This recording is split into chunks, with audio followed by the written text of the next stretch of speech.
Hi, good evening and welcome to this Trauma Care webinar on this Wednesday evening. My name is Andrew Umrod and I'll be facilitating the webinar tonight, and I will very shortly be handing you over to Jason, who will be talking major incident triage. So just some webinar rules and facts for those people who've not been with us before, that we can't see or hear you, and we also can't see or hear what you're going to say throughout the presentation. So if you sat there in your pajamas, then don't worry, we can't see you ultimately. So you can wrap yourself up tight in your dressing gown, or you can kick off your slippers and enjoy the rest of your evening, but we can't see what is going on. You should have two options at the bottom of your screen. You should have a chat option, so really useful for us in this chat. If you can pop in there, maybe where you're dialing in from tonight, maybe what you do for a living as a job, and also what interests you around major incident, so that we can gauge the presentation. You also note that we have got a Q&A option, so if you have got any questions, then please do pop them into the Q&A, but I will be jumping between the chat and the Q&A tonight to make sure that we pick up on all of the cues. For those members of Trauma Care, you will get a CPD certificate that will come out in the morning. So once Lauren has come in and she's had her first cup of tea, maybe a mince pie, she'll get your certificates out to you probably before 10 o'clock, and they will arrive to you by email. And of course, everybody will get a copy of the recording after tonight. So within 24 hours, the recording will be available for you to review. If you have got a QR code scanner, they will have some opportunity throughout the presentation, certainly before and afterwards, to scan QR codes on the screen. And right at the very end, there's also a little exercise that I'd like you to take part in. So make sure you have got your either mobile phone to hand or your tablet, because there will be some opportunities to scan some QR codes, including our up and coming webinars before the end of 2021. If you are on social media, please do follow us at Trauma Care UK, and it's always good to see what you're up to tonight, whether you're sat at home with your legs up, with your big screen broadcasting Trauma Care, or whether indeed you're sat in a rapid response car like I know some people do, with their tablet on the dashboard, paused and ready to attend an emergency. Please do snap yourself and share it on social media with hashtag TraumaCare2021. It's always good to see what you're up to, and I'll make sure that I give you a little like throughout the presentation. You are probably aware that we have got our 25th annual Trauma Care Conference 2022, and tickets are now available. So we have got the biggest program ever. It is the 25th anniversary. You can see on there programs on Sunday, Monday, Tuesday, Wednesday, and Thursday. I'll save you going through all those, because all you need to do is scan that QR code, and that will take you through to the website where you can buy your ticket. So if you're struggling for Christmas presents and you know someone who might be interested in one of those programs, and I have to say there is probably a program on there for everybody for any occasion, so it's be always nice to print off a ticket, put it in the Christmas card, and wish them a Merry Christmas. And of course, we are very conscious of the current climate, so we have got a COVID guarantee, which means that had the conference not happened physically, then it most certainly will happen virtually, because you will know that we had a virtual conference this year with thousands of people online, and it worked amazingly well. So this conference will happen face to face. If it can't happen because of guidelines, then we will have a reserve. We've got something in the pipeline to make sure that it definitely still happens. So scan that QR code, jump over there. Perfect for Christmas presents for anybody who works in health. So if you're not a member of Trauma Care, then why not? Because there's tangible benefits, including great discounts on them conference tickets. So please do consider joining Trauma Care. We have student membership from £5 a month and full membership from £8 a month. And there's lots of great benefits there, including all the CPD certificates for these webinars. I think we've got a CPD bank of around 200 webinars now that have got automated certificate attached, plus all the live events. So there is lots of great benefits to joining Trauma Care, as we literally bring the CPD to you, and all our physical events have got great massive discounts attached to them. So if you want to promote our CPD events, you can literally scan this QR code and you can download our CPD poster. Always good to share it digitally, of course, because it stops us chopping trees down, so it ticks our environmental policy.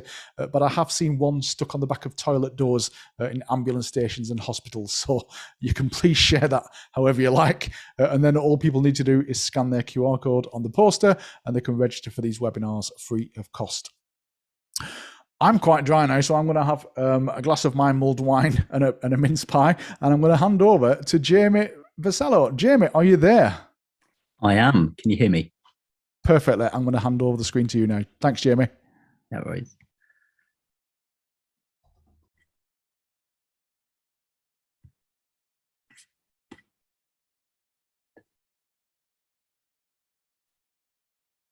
Andy, is that showing all right?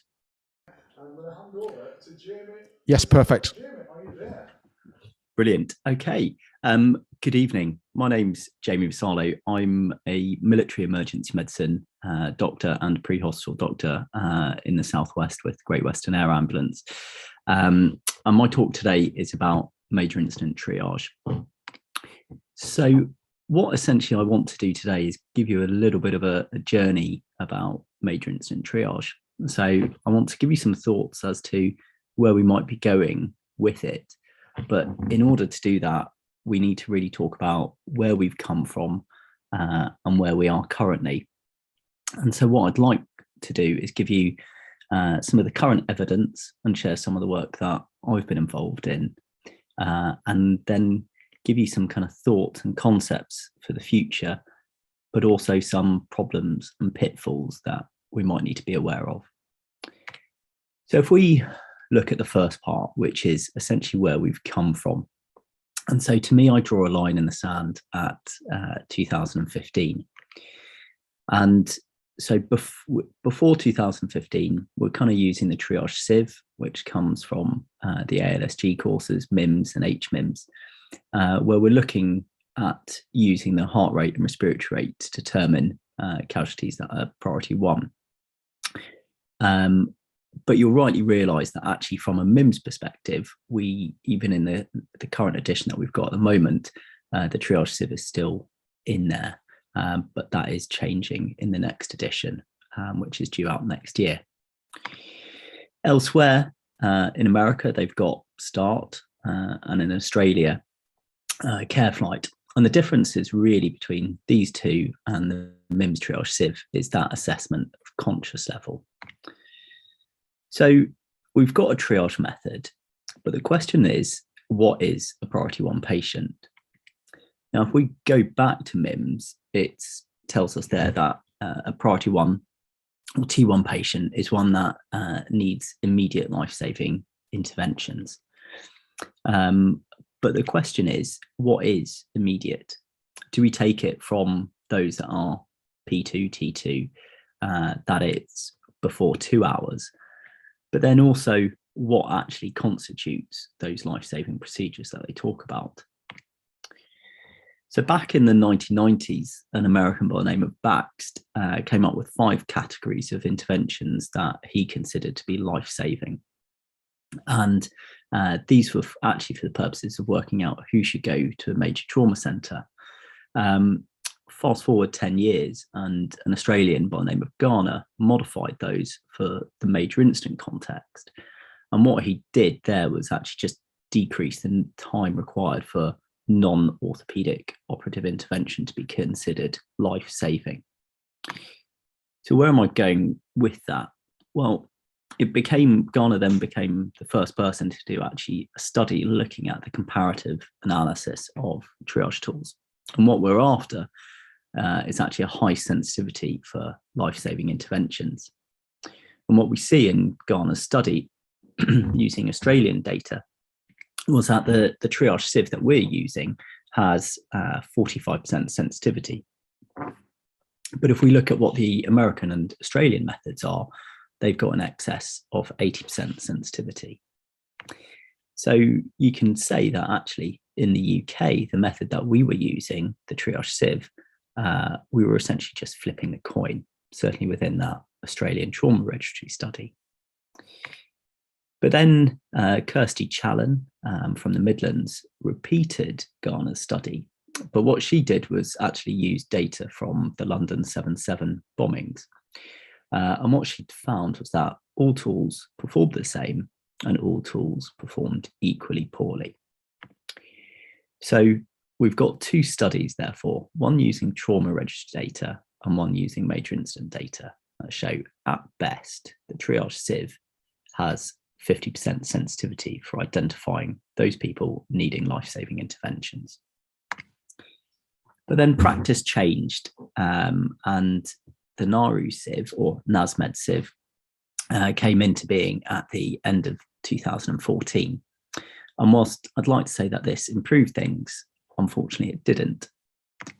So my involvement in major incident triage research began in 2010. And this was the first bit of work that I was involved in. And we were looking at the triage sieve against the military sieve for identifying patients needing life-saving interventions. And these are the two of them side by side. And if you were to exclude any of the warfighting elements on the military sieve, the differences that we see are factoring in an assessment of catastrophic hemorrhage and an assessing a response. When we look at the results for that, we see that the triage sieve had just over 50% sensitivity. But when we add in that conscious level assessment, that goes up to 58%. So what? So when we look at the NARU sieve, that was to come into play 2 years later and put the NARU versus the military sieve head to head. They're essentially identical. The only difference being respiratory rate greater than or equal to 30 versus greater than 30. So the question is a triage tool with 58% sensitivity good enough for use in the major incident context? And does that pass the sun test of being acceptable? Can we do any better? And so that's when I decided to undertake further work in triage research. But pretty much as soon as I started in 2013, I came across a number of different challenges.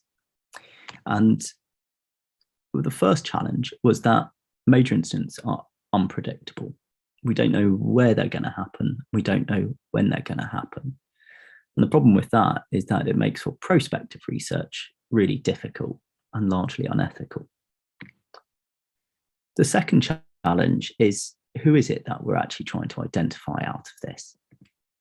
So we talk about the priority 1 patient, but what exactly is that? So it's been previously defined by need for life-saving intervention, but it's also been defined by the injury severity score and say an ISS greater than 15, meeting that definition of major trauma. And lastly, it's been defined as mortality. Now, for me, need for life-saving intervention is key because it actually reflects the acuity, the current acuity of the patient there that you've got in front of you. And the third challenge that I found was actually how good do we need to be at any of this? Now, unfortunately, in the UK, we've got little guidance on that. But elsewhere from America, we've got this document from the American College of Surgeons. And where they say that for major incident triage, we should minimize both under and over triage. But sadly, they don't actually quantify that. But what they do quantify is for individual field triage to a major trauma center, where they say that we should keep our under triage to less than 5% and our over triage to under 35%. Now, as you all are aware, the field triage tools to determine who needs to go to a major trauma center is far more complex than what we do at a major incident. We're using a combination of physiology, anatomical injuries, and special circumstances. And whilst that 5 and 35% are nice to aim for, owing to the simplistic nature of major incident triage, we're really unlikely to get to that level. So where are we currently? Well, for UK civilian pre-hospital care, we've got the NARU NASMED sieve, which when we go back to that military study, so looking at the triage sieve versus military NARU sieve, that comes up with an under triage of 41%. And yes, that is associated with a number of different limitations. So it was a military study where there are a different population at risk, different mechanism of injuries, and different resources available to them. But that's not really good enough. So that was really my prompt to get involved in research, looking at trying to optimize the way we use physiology to identify patients needing life-saving interventions. And what I wanted to do was to use just simple physiology. So we didn't need the requirement for technology to calculate that. And what we came up with were these optimum physiological thresholds. So a GCS less than 14, a respiratory rate less than 12 or greater than or equal to 22, and a heart rate greater than or equal to 100. And that became known as the modified physiological triage tool, which when we look at it on a trauma registry data from a purely academic exercise, because it was an academic concept, we found that actually we had improved sensitivity, although the under triage rate was still very high, but we do get a high rate of over triage as well. But then when we actually apply the NARU sieve, we see that it actually had less than 30% sensitivity. So with more than 2/3 of patients being under triaged and still approximately 50% of people being over triaged. But as a statistically derived tool, even though it did outperform the NARU sieve for need for life-saving intervention, it wasn't designed for practical actual use. And so that's when we made a pragmatic version with it, which became known as the MPTT-24. And what this did was it replaced the GCS less than 14 with the AVPU scale and does the patient respond to voice. It increased the upper respiratory rate threshold to 24, making it divisible by 4, meaning that it can be calculated in 15 seconds, giving the potential for a quicker assessment. And then we added in the assessment of catastrophic hemorrhage, and that was reflecting the experience from previous events, such as the Paris Bataclan attacks, where it was well documented that the tactical paramedics were needing to improvise for tourniquets. And so whilst we think that it has the potential for a quicker triage assessment, there's also the concept of transferability to be done by used by other first responders. And so whilst we talk about sensitivity and specificity with diagnostic tests, I think sometimes it may be more beneficial and more useful to talk about under and over triage for triage tools. So in the case of under triage, talking about the numbers of patients that are misclassified as not needing a life-saving intervention. And that allows us to actually also graphically demonstrate performance. So if we were to take a hypothetical incident within the civilian setting, one that generates 20 genuine priority 1 patients, so people needing life-saving interventions, and first apply the existing NARU NASMED sieve, we see that 14 of those priority 1s get missed, and that's represented by those 14 red stick men being in the P2 box.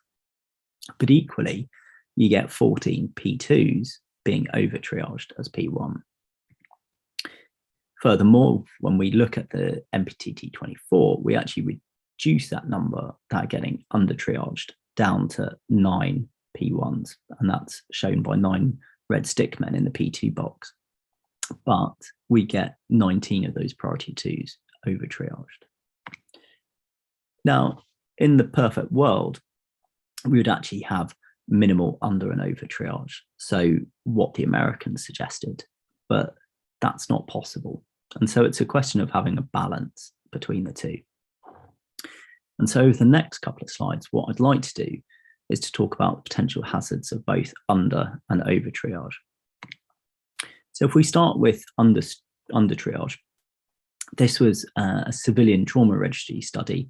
And what we found was that using that we had rates of under triage as high as just shy of 90% for the old MIMS triage sieve.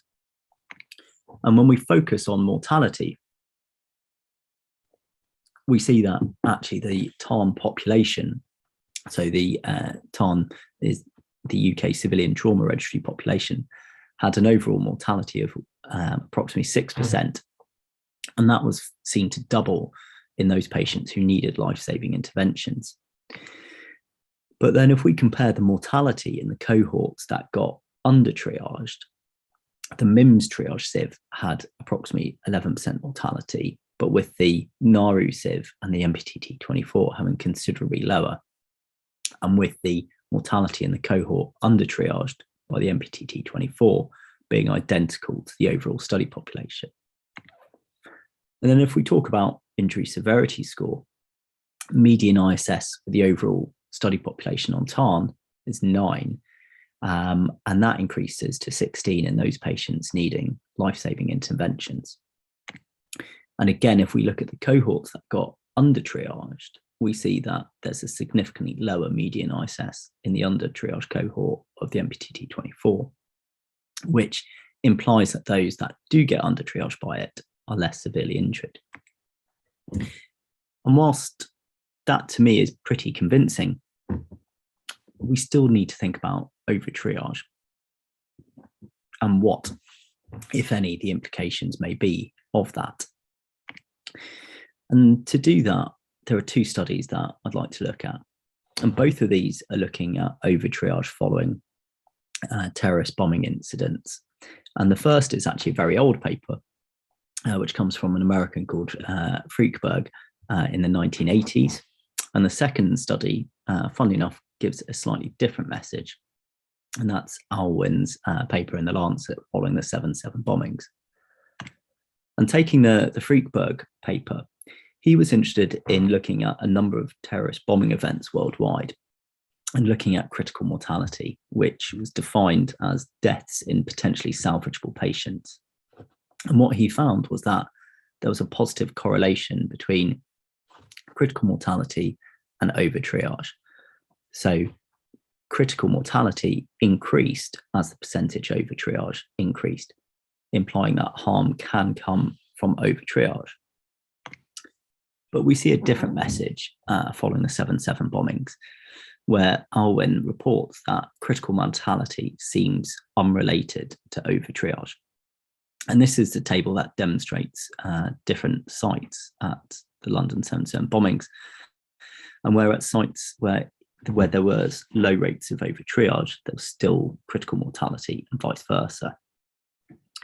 But one of the questions of that, though, is that London specific, and can it actually be replicated elsewhere where we've got less available resources?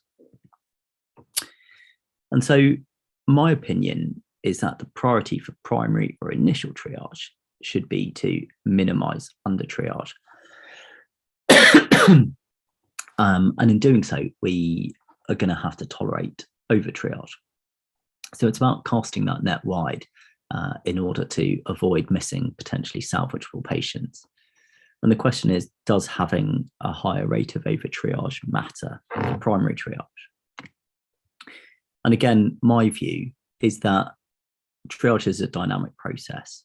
And with that dynamic nature, we should have repeated assessments.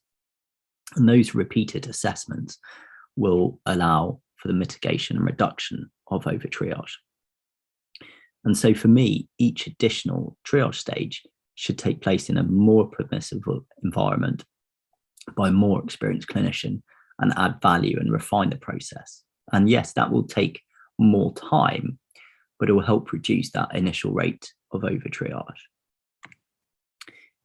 But that model will only really work with an effective method of secondary triage. And in the UK, we've used the triage sort, which is what gets taught by MIMS. And this comes from the Triage Revised Trauma Score, which comes from Champion in the 1980s. And this was originally designed as a field triage tool, so working out individual patients that needed to go to a major trauma centre. And what they found was that of patients who died, over 95% had a TRTS score of less than or equal to 10, i.e. they were priority 1 or T1. But whilst it's great at determining mortality, it's not particularly good at looking for need for life-saving intervention. And this was something that we looked at a few years ago on a prospective military cohort. And we found that it had less than 60% sensitivity for working out predicting people who needed life-saving interventions. And if we use that same data set and put the MPTT24 and the triage sort head to head, we see that the 24 has a greater sensitivity, lower rates of under triage. Yes, the triage sort has a lower over triage rate, but it's not particularly good at the detection process for needing determining those who need life-saving interventions, and it takes a lot longer. And then more recently, we repeated that same study using civilian TARN data, and we see the same results. And sadly, we see that the triage sort has an overwhelmingly low sensitivity at determining patients needing life-saving interventions, with incredibly high rates of under triage. So the triage sort might not be what we expect it to be in terms of a secondary triage tool. But if we look beyond the physiology, there's a fourth step, and that's the application of clinical acumen by an experienced clinician. And this is something that gets stressed in the Pan-London response. And certainly when we look at Alwyn's paper following 7.7, there was a lower over-triage rate at the sites where the London and Thames teams were doing the triage.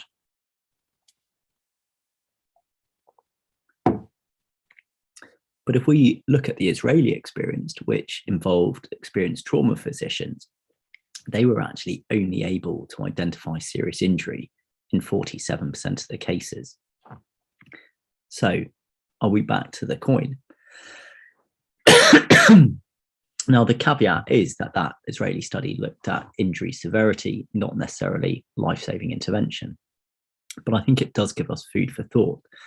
Is there a basis to our clinical acumen as the fourth step on the triage sort? And if yes, and I think there is because that's supported by Alwyn's work, how does that then get affected by our human factors? What about if we're hungry because we missed a meal due to work? We're angry. We're late because we couldn't get a parking space. You're tired because you're screaming baby at home. Is our acumen still beneficial? And the problem is it's a subjective versus an objective assessment. Therefore, it makes it really hard to measure. So where might we be going? So over in the US, the Americans have replaced START with SALT, which stands for Sort, Assess, Life-Saving Interventions, Treatment and Transport. And whilst it looks good, there are a few issues with it from my perspective. And the first bit is they're actually subjective assessments.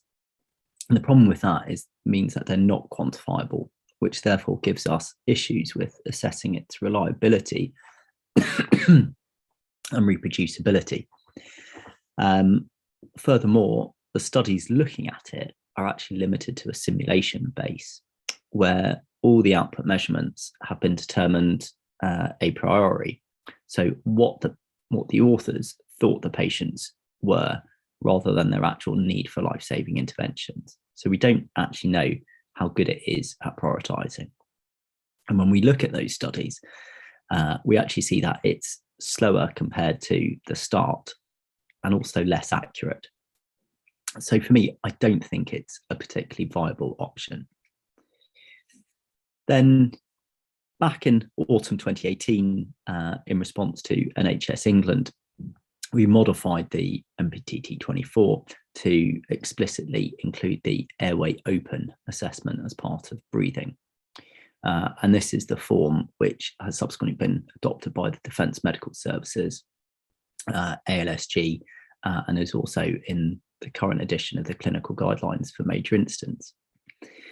And in work carried out by a team in Birmingham, we actually see that the performance of the tool is greatly improved. And actually the difference between this and the previous studies I've talked about is that this work used first recorded pre-hospital data, which accounts for the difference in improved performance. Additionally, the team also provided a surrogate assessment of that open airway maneuver and used an alternative set of life-saving interventions to quantify the priority one patient, which is great because it further validates the triage tool on a different data, on a different output metric. And so therefore, as for the future direction of secondary triage, my opinion is that I think we're going to end up with something more like a major trauma decision tool rather than the triage sort. And I think we're going to need to incorporate more than a physiological assessment. Why do I say that? So the reason I say that is because of the way in which the MPTT was derived. So using logistic regression, I think that we've exhausted simple physiology, and so we need to look for alternative measures. Additionally, there is a school of thought which I don't fall out with, is that there is probably a benefit in returning as soon as possible to standard ambulance business and doing what people are familiar with, i.e. a major trauma triage tool, rather than introducing another different algorithm. But if we go back to that crystal ball, so for me, initial triage should be a physiological assessment. And the MPTT 24 is ideal for that. And then when we're in a more permissive environment, take a more detailed look, combining physiology and anatomical injury, potentially using something like the shock index as well. And then lastly, if or when available, a combination of the above, and then that clinical acumen, but also incorporating knowledge of the trauma system that you're operating in. And for the senior clinicians involved, determining which P1s go where. Excuse me. But it's going to take time to develop the research and the evidence base for that second stage. So what can we do in the interim? Well, one of the suggestions from the military is that we do our primary triage, which is going to be using the MPTT 24. And then the secondary triage is going to actually be situation dependent. So dependent on what personnel are available. And we're talking about whether or not we have accredited practitioners. Whether or not we have accredited practitioners, and for pre-hospital levels, talking about a level 6 provider and above, but also thinking what time's available to us. Do we have rapid flow and evacuation? So what we don't want to do is create a bottleneck. So the core principle of the secondary triage will be a repeat of our primary, and then combining that with an injury discriminator using CABC. And then if we have accredited personnel, including an assessment of clinician gestalt, taking into account potential clinical progression and prognosis. And continuing on with where we might be going, I'd like to share with you some of the work that's currently ongoing with regards to pediatrics.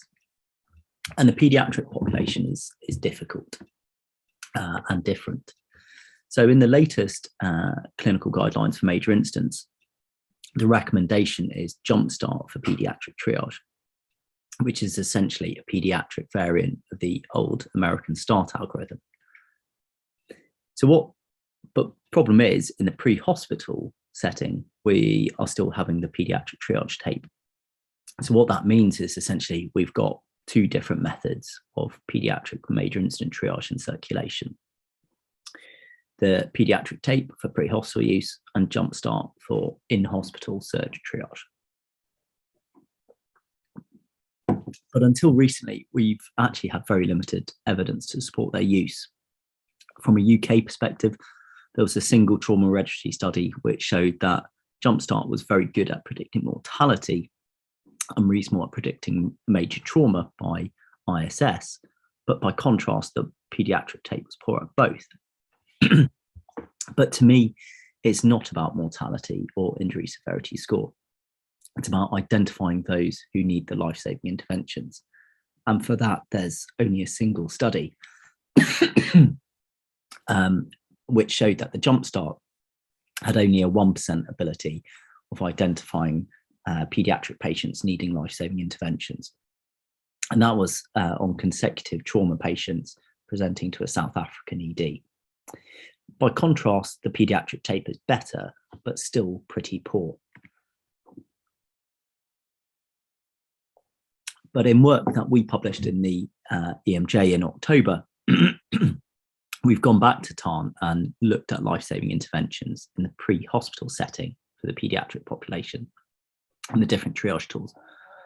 And what we found was that the pediatric tape didn't perform as well as it did in the South African study, but Jumpstart performed considerably better. But this still gives an under triage rate of between 55 and 70%, dependent on the tool used. But by contrast, when we tested the adult tool on the pediatric population, we saw that we had a huge improvement in sensitivity, which obviously then reduced the amount of under triage.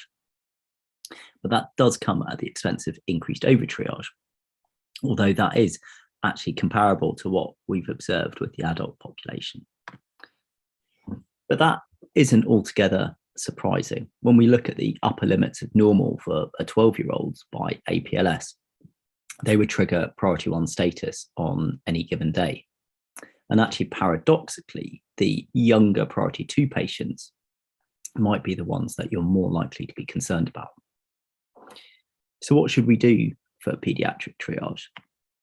Well, one option that's come from Claire McConnell in Sheffield is this triage tool, which is known as the Sheffield Pediatric Triage Tool, which took the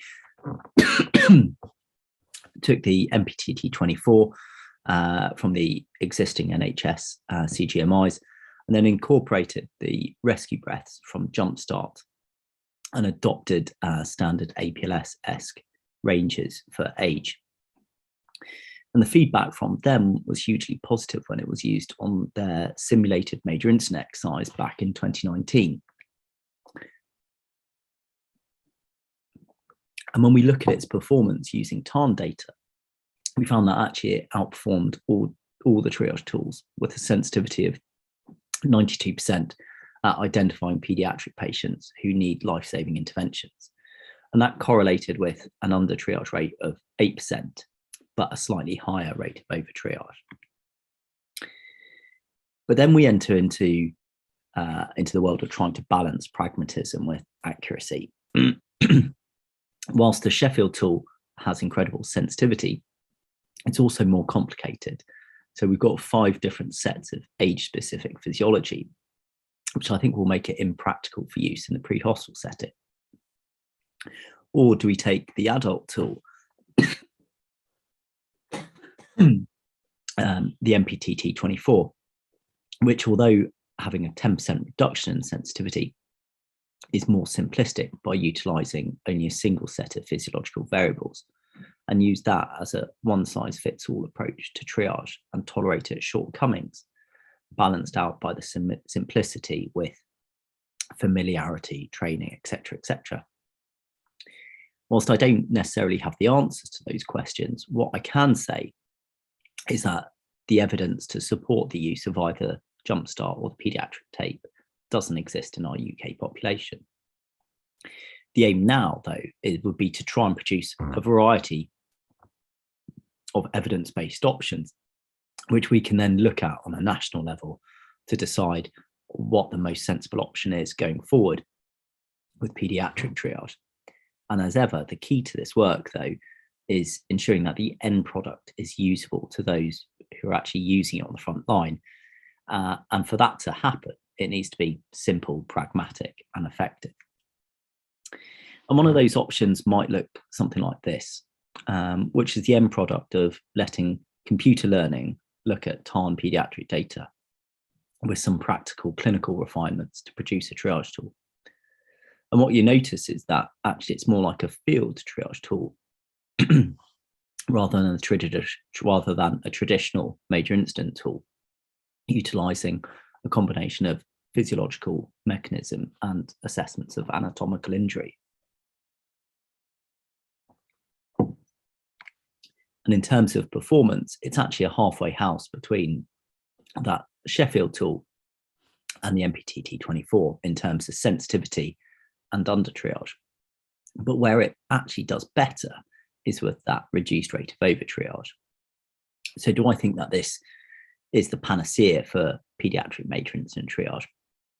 Absolutely not, and well, certainly not anyway. And that's twofold. Firstly, it's another triage algorithm. And secondly, and probably more importantly, it's to do with the anatomical injury element. So the model took this from the AIS score, with any injury to those body regions. But that will have undoubtedly have taken into account some occult injuries, which we're not able to detect clinically. And we also have to consider how we actually do anatomical triage at a major incident. Are we going to be undressing all these patients at a major incident? What's the implication of that in terms of time, exposure, etc., etc.? But there are some very interesting bits there, like the age under 2 triggering an automatic priority 1.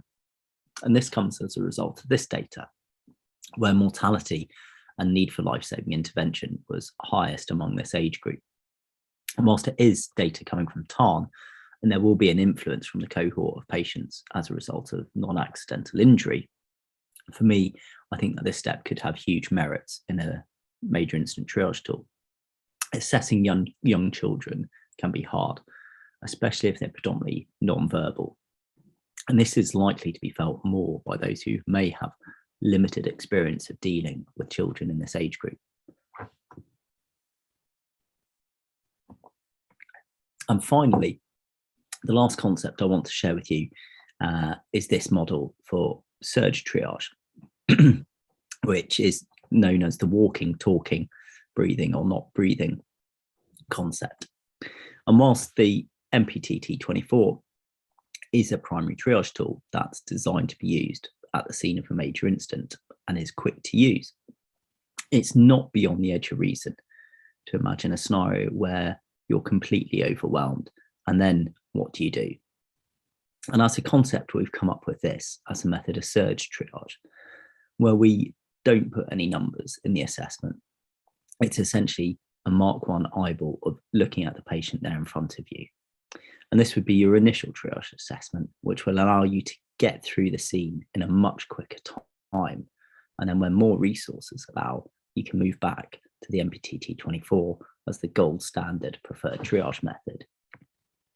And in terms of validating it, we're currently in work with the MAT study group to try and put some numbers behind it. But it's probably going to be a research-like concept, being more of a consensus opinion rather than anything else. But we have looked at it from the perspective of TARN data. And whilst we're unable to comment on the walking group, we can see that there is a clear difference between the groups across all output metrics: injury severity, mortality, and need for life-saving interventions. And furthermore, with the non-breathing label at the end, we're not calling people dead at this stage, thereby allowing for the potential for non-healthcare professionals to use it. And also by not having a black dead label, that kind of forces people who then come and use it afterwards to review those patients. And so to finish with, I'd like to share two recurring thoughts that people often have about triage. And the first thought is that our current systems are too complicated and that we should go to a dead versus not dead system, or sick versus not sick system. And the second one is, does any of this actually matter? So I'd like to share my thoughts on that. So to answer the first, what I wonder is actually if it's something to do with terminology, what it means to be priority 1. And following Manchester, clinicians just talked about a lack of utility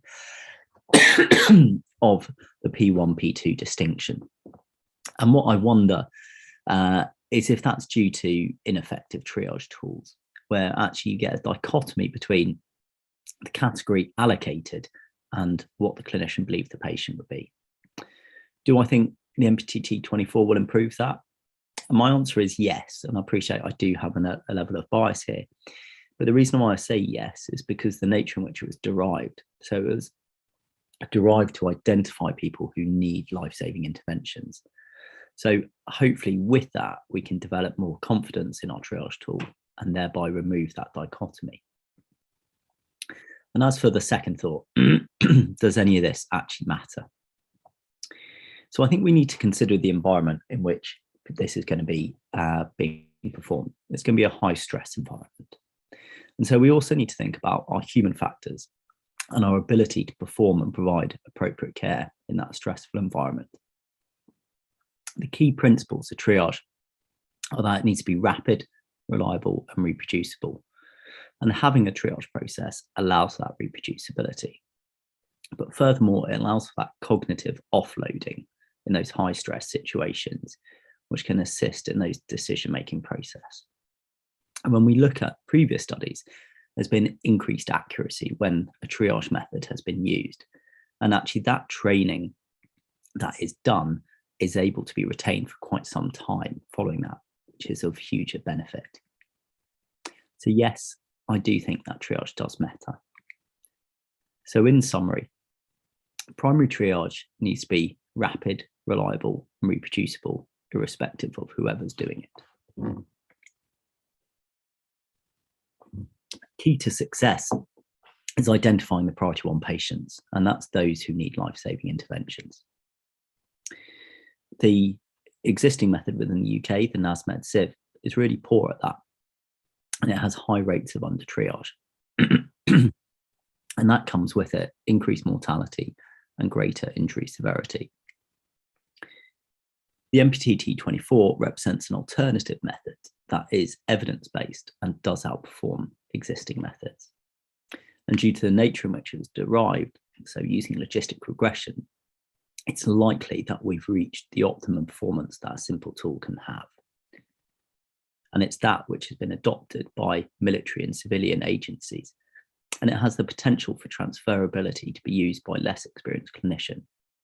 The downside when compared with the existing NASMED CIV is increased over triage, but that can be mitigated through effective secondary triage and reassessment. Currently, though, the existing method of secondary triage, the SORT, isn't quite good enough, and work's currently ongoing to try and provide an appropriate solution, but it's likely that we're going to need more than physiology for that. Well, the question is, do we just return to normal ambulance business and use our day-to-day major trauma field triage tool? With pediatric triage, existing methods perform poorly at identifying those patients needing life-saving interventions. By contrast, the MPTT24 and the Sheffield tool have improved performance. And this is where we have to think about that balance between accuracy and usability. Might it be appropriate to just use an adult triage tool on the pediatric population? Or do we simply bolster the adult tool with add-ons such as the age under 2, making you an automatic P1? And then we have the circumstances where the use of the MPTT24 may not be practical or it's inappropriate. And this is where having a more rapid, rough and ready initial triage assessment may be the answer. And the walking, talking, breathing, not breathing concept is a potential solution. And lastly, in an ideal world, the gold standard would be that we identify all those who need life-saving interventions and have no under triage or over triage. The problem with that is that the resulting tool that we have will be likely to be unusable. And thereby we introduce the complexities of triage, trying to balance simplicity with accuracy and being able to accommodate multiple generations of patients with unknown numbers of comorbidities, plus or minus polypharmacy. And it's really difficult to apply a one-size-fits-all method. But for the provider on scene, that's actually what we initially require. And so we ask a lot from triage and of something that is relatively simplistic. And because of the amount of unknowns and variables, triage is unlikely to ever be perfect. And none of the triage tools we have, including the MPTT24, are perfect. But what's currently been used in this country is pretty poor at the moment. And actually the MPTT24 represents that first stage of an evidence-based process, which will hopefully help in bringing order to a chaotic situation. I'd like to thank my colleagues who, without their help, none of this work over the last decade would have been possible. And also a signpost to you to next year's Trauma Care Conference, where we will be unveiling the new national major incident triage tool there. Thank you very much for your time. Over to you, Andy. Excellent. Thank you very much indeed, Jamie. That was I was sat here taking little notes through that presentation. It's certainly a thought-provoking presentation, and as you quite rightly said, we'll be releasing the tool at next year's Trauma Care Conference. What I'm going to do is I'm going to let you fill up your glass of water, and I'm going to let you sift through the questions and answers, and I will just share my screen and I'll tell people what's coming on shortly. I'm sure people have got lots and lots and lots of questions for you. I can already see about 10 stacked up, so please do click the ones that you want to answer live, and we'll go through. I'll tell you what's coming shortly in the world of trauma care. Third time lucky. So if you haven't already bought your Christmas present, or you haven't bought a ticket for the conference for a Christmas present, then we have also got lots of, I think my daughter refers to it as merch, available in the Trauma Care shop. So we have got the Trauma Care pre-hospital manual. We have got also, actually, let me show you what we have got that is hot off the press. And as from yesterday, I don't even think it was available on Amazon.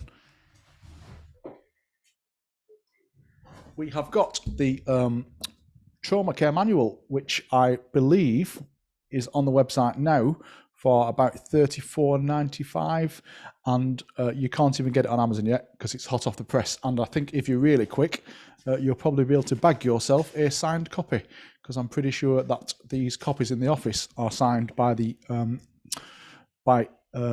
Professor Sir Keith Porter and Professor Ian Greaves. So if you fancy something fancy that's not available on our international bookstore, then please do jump over to the Trauma Care website. I do know that they sold about 37 books on average each day, and I think they've only got 300 in stock. So that's probably the reason why our good friends over at the One Stop place can't get any copies, because I think we've got the ones from the publisher. So please do grab yourself an opportunity to go have a look at the shop, and there's some Christmas merch in there you can buy for your friends and colleagues. We've got another webinar that we have got listed for February the 2nd. I think there is some listed for January. I think we're just waiting for a couple of the speakers to confirm some details. But our next webinar listed is on February the 2nd, and that's pre-hospital emergency airway management.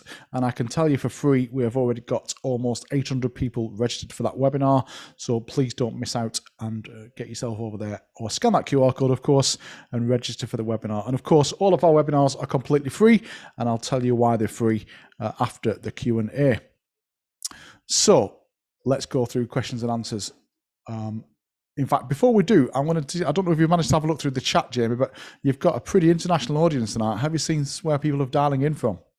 I have. I'm just slowly making my way through these questions. I've answered a couple ones which are quite straightforward, but just having a quick look. If you give me a couple of minutes, if that's right. Yep, of course. Yep. So I'm going to tell people where people, I don't know if people can see in the chat, but we've got Dean from New Zealand. Fabulous. One of my favourite places to live. In fact, I would love to retire there, Dean. Please get me a visa. I'll come. We can do live webinars from New Zealand. We've got Terry from Jersey. Equally lovely, Terry. We've got Bill from the Atlantic sailing towards New York City. How is that possible? How is that possible? Bill, I'm impressed. Please PM us and tell us how that's possible. But I'm interested to see.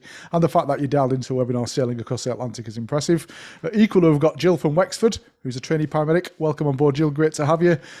We've got Jan from Plymouth. We've got Blagoy from Aylesbury. Ellen who's a physiotherapist, advanced physiotherapist from North London. Good to have you on board, Ellen. Sean, Mountain Rescue from Oldham. We've got Jew from the Virgin Islands. Welcome on board, Jew. I'm always intrigued to how you see these webinars or where you find them, whether it's on social media and such. Alexander from Arbroath. I'm not sure where that is, but it sounds very Scottish, Alexander. Maybe it is, maybe it isn't. But equally, I've just realised you've got the same name as Jamie. Relative, maybe. No relation, anyway, but I did also spot this. Did you? That's why I'm not a policeman, you see, and I'm a paramedic.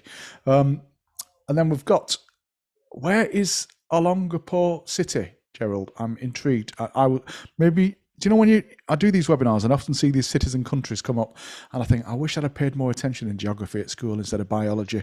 And so, Alongapo City, I must have a look where that is. And we've got a few people from the British Virgin Islands. We've got a few people on there. Simon from Warwick. Evening, Simon. Great to have you on board. We've got David at Yorkshire Ambulance and Airedale. Good evening, David. I had a friend who was a paramedic who went to work in Airedale Hospital a while ago. Nigel, who's a lecturer in paramedic science from Staffordshire. Lots and lots of people. So it always impresses me that we have an amazing audience. Almost over 300 people live online tonight. So I'm going to go through some of these questions now, and then we can get these Q&A session wrapped up. So we've got David. Hello, I'm consider over triage as a positive intervention, but my major concern would be with regard to stability or change of patient condition with location of incident in relation to travel time by a trauma centre to a trauma centre, and obviously the effectiveness and capability of rapid fallback systems is imperative. What's your thoughts on that, Jamie? So yes, that is a concern, and that's always going to be the concern. And I guess from my take on that is hopefully because of the repeated assessments and having additional assessments down the line, and especially having a more senior clinician review the patient before they are dispatched to to hospital. Hopefully we might have predicted that and determined what the likelihood is of that deterioration. But ultimately there is a risk of deterioration, and it's where is that patient better to deteriorate, and I think making their way towards hospital where they can be received by a hospital team would probably be better. Equally, if it's anticipated, then I think that if the resources allowed, whether or not additional intervention and treatment would be performed prior to transfer. And we have got a question from David.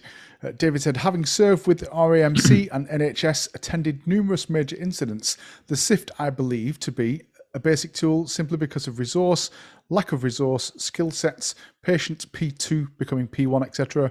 Are we trying too hard to oversimplify the scene that can often dictate the SIFT, e.g. cuff, etc.? So my understanding was this are we trying too hard to oversimplify it? I think we need, depending on the setting, so that care under fire bit, cuff, that's when I think we really do need to simplify it and that's where I think the walking, talking, breathing, not breathing concept comes in. And when we do have that space, bandwidth and facilities, then we can use a more appropriate physiological evidence-based tool for that primary triage. Okay, Gillette's asking, is this recorded? Yes, it is, Gillette. You'll be able to access this on the Trauma Care website tomorrow. Also, do just remember that you are a member of Trauma Care, you will get a CPD certificate included, and that will come to you tomorrow. If you're not and you want a CPD certificate for tonight, you can scan that QR code. I can already see Michelle, Damien, Carl, Angela, Tommy, and Leone has already purchased certificates, so thank you very much. And 100% of that goes to the Trauma Care charity, so that's fabulous. We have got another question from David. James, I was LAS NHST when called to the sinking of the Marchioness in the Pool of London. I have been on Clapham rail crash with lots of people deceased. Where do you suppose this tool could be effectively deployed?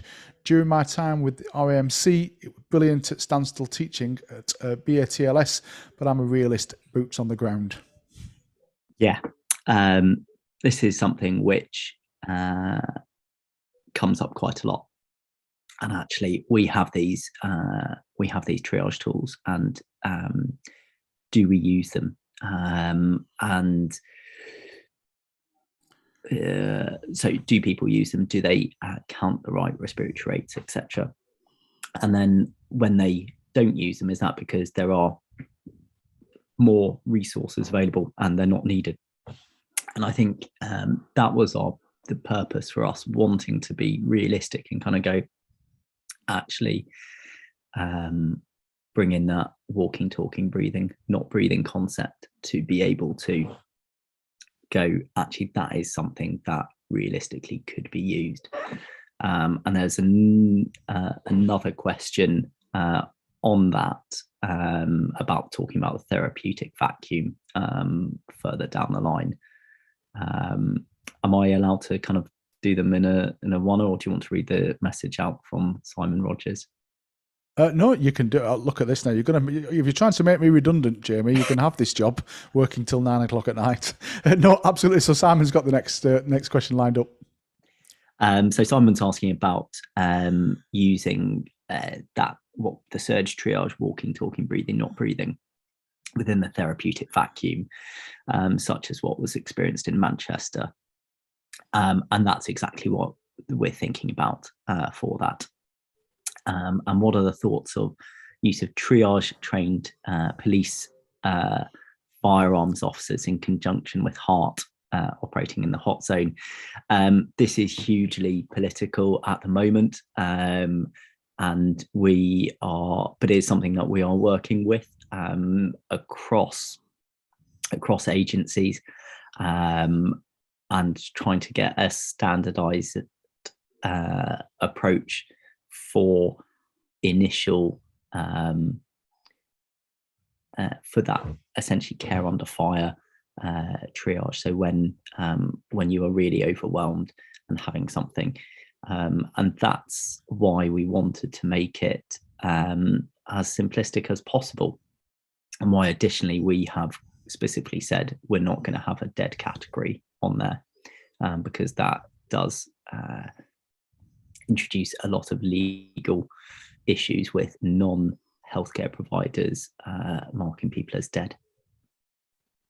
So I think that is where it will come into use.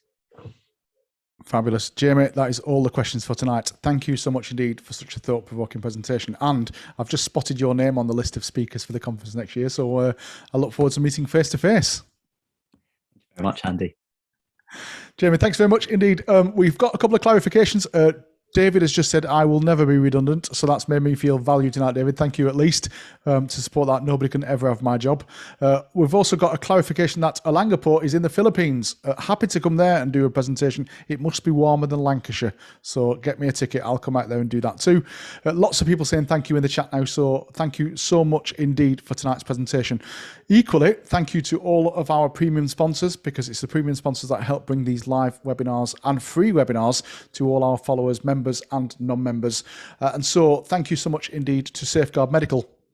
However, I have a little task for you. So hopefully if you have got your QR code to scanner, Safeguard Medical support the water gel technology group, and we want to capture your burn story. So whether you're a pre-hospital practitioner, whether you're a hospital practitioner, or whether you've managed burns patients in any capacity, scan that QR code. I'm on there. You'll probably recognize my little mug, and I'm going to ask you to do a little 2-minute recap of a burns incident, completely anonymized, with no patient identifiable details of how you managed that burns incident, what equipment you used, also how it made you feel, and almost a little 2 minutes reflection on that particular job. It's then going to ask for some contact details, and you'll get a little thumbs up and thank you from me. And then if we do contact you in the next coming weeks or so, we'll invite you down to the Trauma Care Conference to come and meet the team behind Safeguard, and we'll do some formal interviews and such with this. So please do scan that QR code. It's a little interactive burn story capture tool, and of course it's completely secure, and we won't give your details to anybody else, so it's all kept within the Trauma Care charity. So thank you so much indeed for Safeguard Medical, because they are one of our premium sponsors. Equally, we've also got Galen, who produce Penthrox, as one of our premium sponsors. So again, you can scan that QR code and you can go over to the Penthrox University, where there's some great CPD resources online, and also some lots of academic documents and articles around inhaled analgesias. And our third premium sponsor we have is Icarus, who are currently recruiting. So please do scan that QR code, or you can go over to icarus.com. We'll also be featuring one of Icarus's videos on our next presentation. So please do jump over there and have a look. All that is left for me to say is, on behalf of all the team here at Trauma Care, and of course Jamie and everybody behind the webinars, thank you so much indeed for joining us. It's always an absolute pleasure to see a super international audience around the world. If you are at home and you're enjoying the evening, kick off your slippers and maybe pour yourself a glass of tea, maybe a glass of wine, maybe a little sherry and a mince pie because it's Christmas. If you are working, please do stay safe, and thank you so much for all your hard work and effort. I have just got a update from Bill. He's on the Queen Elizabeth II, sailing across the Atlantic doing COVID testing. There is worse places to be in the world, Bill, with your job. However, if there's any applications going, send them on my way because I'm always happy to go on the QE2 and do some COVID testing. But listen, stay safe more importantly. And thank you so much, all of you, for your support, and have a great evening. Jamie, take care and thank you. Take care. Bye. Good night, everybody. Thank you.